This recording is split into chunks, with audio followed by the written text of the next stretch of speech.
welcome to part 2 of chapter 2's video lecture.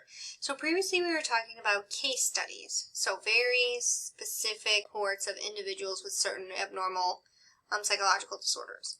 Well, now we're going to look at correlational research. Correlational research is very common in psychological studies. It helps us to see how well two variables correspond. So we're looking for a relationship. So if I say that there is a relationship between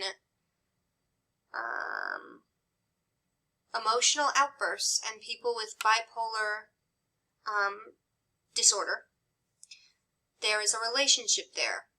So note the language that I'm using. There is a relationship between the two. So there's a high external validity with correlational research because we're just finding a relationship, and we can say that this generally happens in the population. But it has a low internal validity, meaning that we can't pinpoint causality. We can't say one causes the other because there could be other factors at play. And that's one of the issues in correlational study, as you'll see in the at the bottom of the slide on the left where my cursor is. That's what's called a third variable issue. There could be another factor or other factors taking place in that relationship that could cause one to affect another. So if I say that thing about people with bipolar depression there's a relationship between bipolar depression and the amount of emotional outbursts someone has, there could be another variable there, like maybe a lack of psychotropic medications, or some other variable, like sometimes even socioeconomic status can play into that. People with, poorer backgrounds, I believe they tend to have more psychological disorders because of the stress that comes with. Think about the stress that worrying about making ends meet, for example. But don't quote me on that because I would have to double check my facts and figures. So, when we talk about correlational research, I think I'm going to move that and we'll see how that works. The picture, a positive correlation as the direction of social variables, they're both going to decrease together. So I'll use a simple example. Sorry, I just noticed that font's a little messed up. But let's say as the amount of homework increases, as the amount of homework a child has increases, their stress tends to increase. That's a good example of a positive correlation. I just made that up in my head, right? But both of those factors are increasing together. So we see as if we plotted one variable, let's say the y-axis was the amount of homework someone had, and this x-axis was the amount of stress. We would see that as y increased, x would increase as well. So that's why we see that general trend, that line of best fit, moving upward. There's a pretty close correlation here because those dots, as plotted out, are close together. And we're going to talk about that.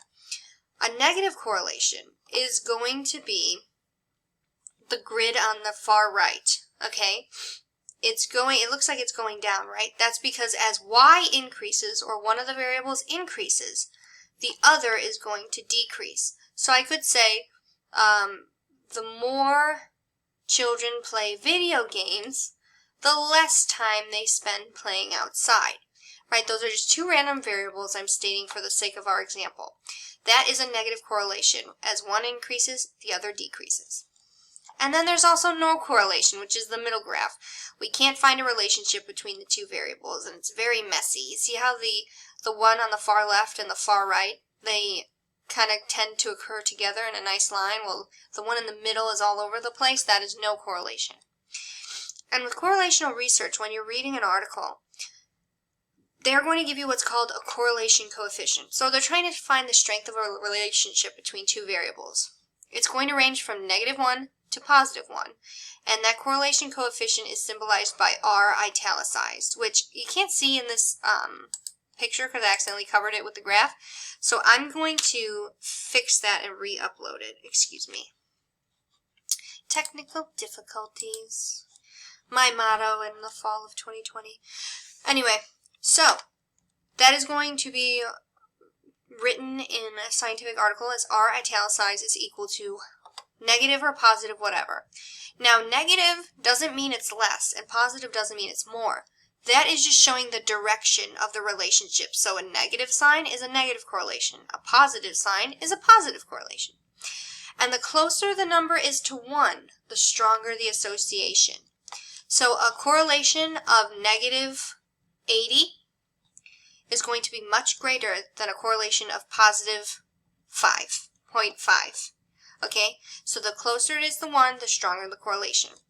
Now the issues we have with correlational research, right, it's great because it gives us so much data, it has good generalizability to the general populace, but we can't say one causes another, right? We can't establish causation because we haven't conducted an experiment where we control for the variables. So we can't establish causality, we can just only state that there's a relationship. Directionality. We don't know if A causes B or B causes A. So let me use another example. Children who play aggressive video games, children who play Fortnite. Let's use Fortnite. I always use that game because it was the source of the world's ills at one point. Children who play Fortnite tend to be more aggressive. That's the correlation I've found in my imaginary study. Well, I can't say that Fortnite causes the children to be aggressive. I can only say there's a relationship, right? Because I don't know that. We don't know if A is causing B in that case. Or if children who are aggressive tend to just play more Fortnite, right? So you see, I don't know which one is causing the other. I just know there's a strength in how they occur together. And then the third variable problem is what I mentioned previously. We don't know if there's some hidden factor influencing our results.